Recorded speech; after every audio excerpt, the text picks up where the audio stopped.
Okay, welcome back to another live episode of Ryan Rambles. It's live! Anything can happen. And if you're not here, that's great, because you're not missing out on anything special. Certainly, you can chat with me in real time, if that's something that you're into. And I'm guessing whoever downvoted this video last time is not. So hopefully they don't return, but if they do, they can catch this as an edited piece later on. I thought it worked out pretty well. I liked it. I thumbs up it, at least mentally. So I figured I would do it again. I've got a few things lined up, and honestly, this is mostly born out of the fact that I am still hard at work on Chasers Season 4, which will release in March. I can say that definitively now. I'm shooting for the first Wednesday in March because they will come out every Wednesday like they have before. And at the most, maybe I'll push it back a week. But it's looking pretty good. We shot and I edited an episode last week, which, by the way, all the work I'm putting into these, they take about a week to edit.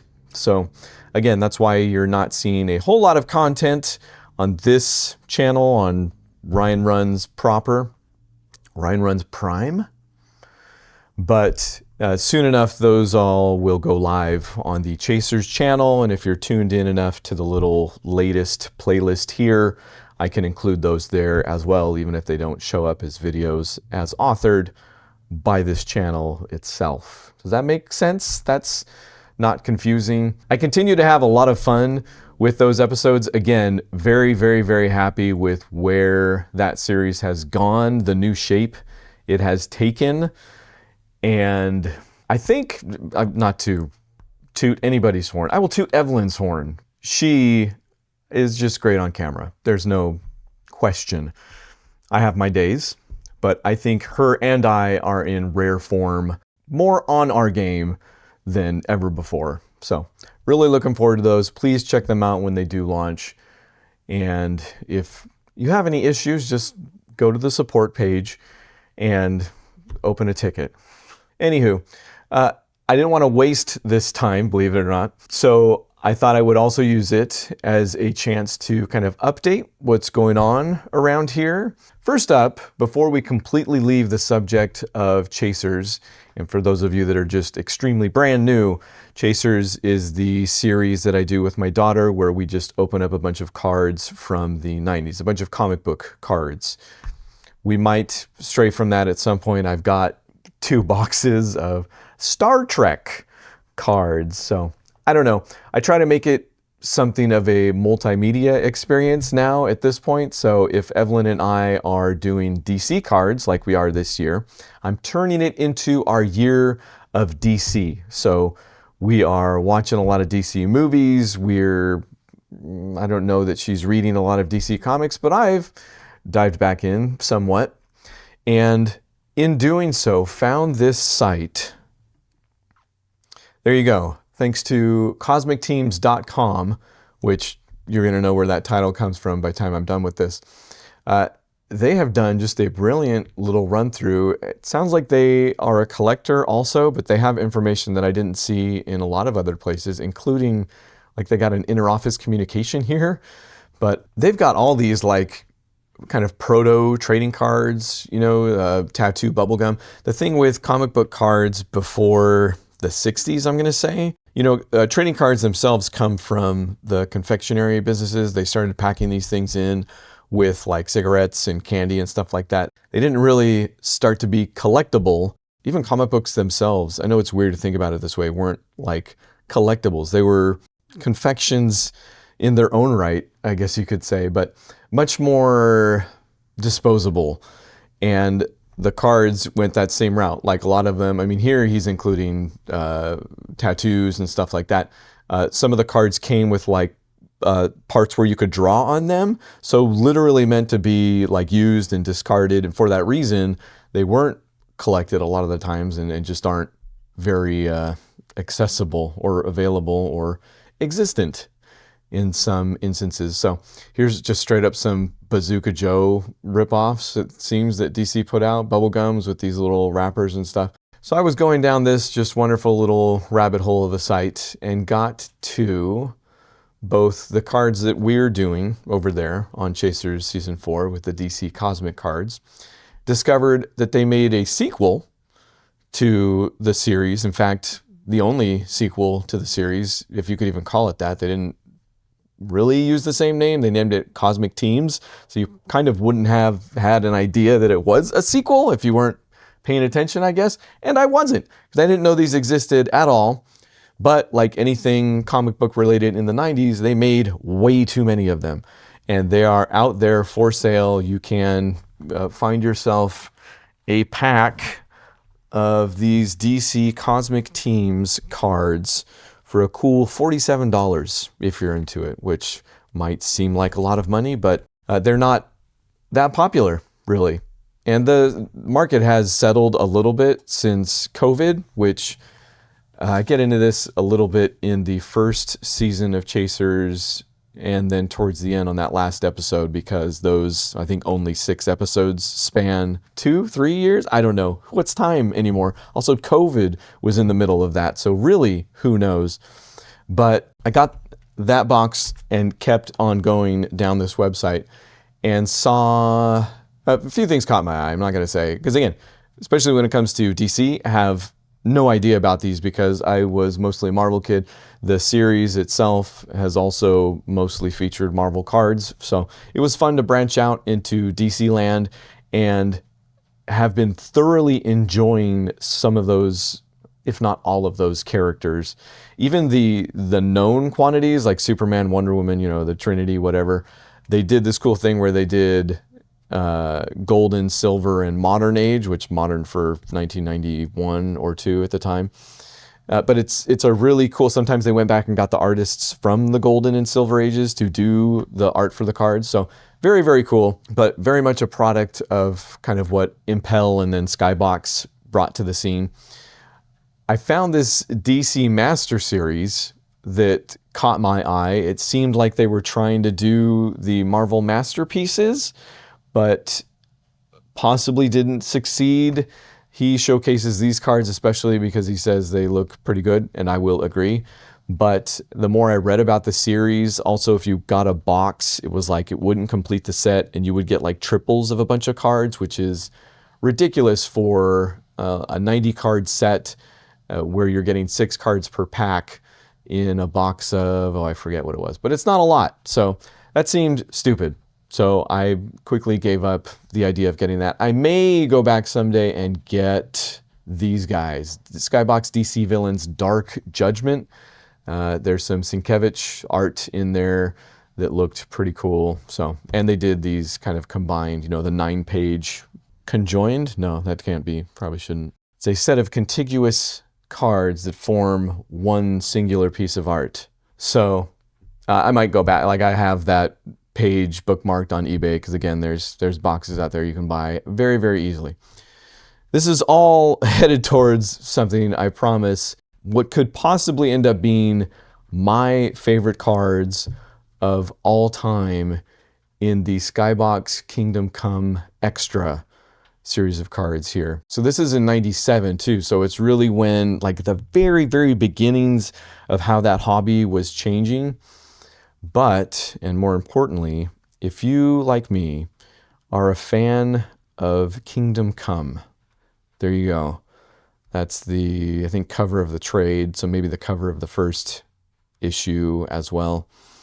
But it is one of my favorite books of all time, comic or otherwise. And thank you, Matt, who turned me on to it. I don't know that I had heard of it before he mentioned it. So when I saw there were literally cards dedicated to Kingdom Come, I was going to look for a page on the internet to show you kind of what they look like. But as soon as I found out these things existed, I headed over to eBay, found a box that had literally a day left on the auction, and only one. There is one more, I think, still out there as a buy it now, which looks like the buy it now might have got snatched up too, actually. Not seeing any more boxes up for sale. So the buy it now one would have cost me $300. The auction was only at like 115. So I put in like a quick little like test the waters bid, and it lasted a day, and then it got outbid. But I think there was still only like 4 or 5, maybe 6 people, different people that had bid on it so far. So I bided my time. Again, it only had a day left to go. I caught this within a day's time before it would have been gone forever, and figured at worst I was spending $300 on the buy it now, which I don't think I would have done otherwise. Why? Anyway, so I waited until literally 30 seconds later. I sniped the thing from the poor fellow, whoever was bidding on it, and it got here a couple days ago. And I'm going to open it up and hope I don't show you how I got scammed here on YouTube Live. Also not going to cut myself on eBay Live. eBay Live, what am I doing? That thing does exist. I just noticed. That's why it's in my head. YouTube Live, good gosh. Decent pack job. I've sold a couple things like these, and it's always kind of a toss-up, because are you selling it to somebody that's going to open it themselves or just put it on a shelf? Oh yeah, so this is numbered 10,323 out of 12,000. So not that that means anything necessarily, but it seems legit and official. High quality collectible insert sets, 16 sketchboard, 6 creator collection, Kingdom Come classics, Kingdom Come unfolded posters, 16 sketchboard cards, approximately 1-to-1. And then the rest of those were 1 in every 9 packs. Oh, and then here's the thing. 50 autographed cards, approximately 1 in every 180 packs. So that's going to be the thing. Exclusive cards painted by artist Alex Ross, exclusive commentary by writer Mark Wade. Anyway, just naturally excited for those cards. So look forward to that. That'll probably be like season 6 of Chasers. Honestly, we're on season 4. We're doing DC, trying to kind of spread the love around, even though we went Marvel several seasons in a row, right? So we could do DC several seasons in a row. It's going to be hard to just stare at those at the shelf for any amount of time. So anyway, yes, go check out Chasers season 4 when it drops at the beginning of March, hopefully sooner rather than later. The only other thing I wanted to talk about was just a little bit of joy that's been happening in my life. Obviously, I love music, and live music especially. And way back in 2024, we saw the Bouncing Souls. They did 2 shows in a row. You can go listen to, I did a Ryan Rambles maybe 2 episodes back that just says live music rundown 2025-ish. And you can listen to me talk about all the bands that I saw in 2025, plus one that I saw in 2024, which was this Bouncing Souls show where they did an acoustic show. And opening for them was this fellow, Dave Hawes. I don't know why the color is so bad in that picture. He looks way better than that. Delightful fellow. And was super impressed with his set. Like it was very cool. I don't think I'm old, okay? Like it takes a couple for a band, a new band especially, to hook me. So I can say that Dave Hawes was great at that show and seemed like a wonderful musician. And maybe I didn't follow up, and buy one of his albums or follow his music necessarily from there on out, or forget follow, like go back and look up. Been around for a big long time. I did look up enough about him to see like the past albums he had, and did listen to some of his music after that by way of YouTube, which is, now I just feel bad. I've purchased his album now. I've sent money his way. I will send more, I'm sure. But after that show, we came back, bought our tickets for the next Bouncing Souls show that ended up being in LA. And who was opening for them yet again but Dave Hawes, except with a full band this time that he's given the name of The Mermaid. Dave Hawes and The Mermaid. And if I could for just a second, play some, which I can't. I'm going to get dinged for this in who knows what way. But this is the song they opened with.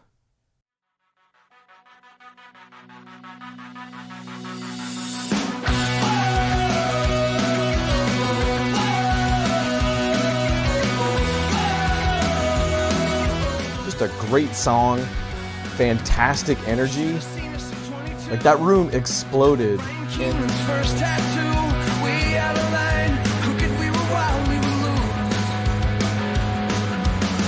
Broken teeth. But then it was like not even just that though. Here, you know what? Forget it. Let's go for broke.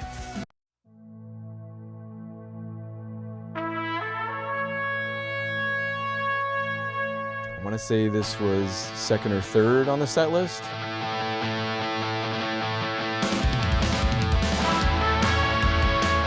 But it was like 3, 4, like 5 bangers in a row before it slowed down a little bit, but still. We ain't going down easy. We ain't going down at all. We're never gonna die. Anyway, just really good. That's been bringing me a lot of joy lately, and I thought I'd pass it along. Go check out some Dave Haas and the Mermaid. And that's it. Again, I'm still alive, still hard at work, whether or not content has been coming out on the main channel or not. So I appreciate the patience, maybe somewhat, but also any of the subscriptions and likes. And I'm still out there every Tuesday playing a new Tetris at 10 a.m. So you can always find me there. Thanks everybody, as always, for hanging out in any capacity, and we'll see you next time.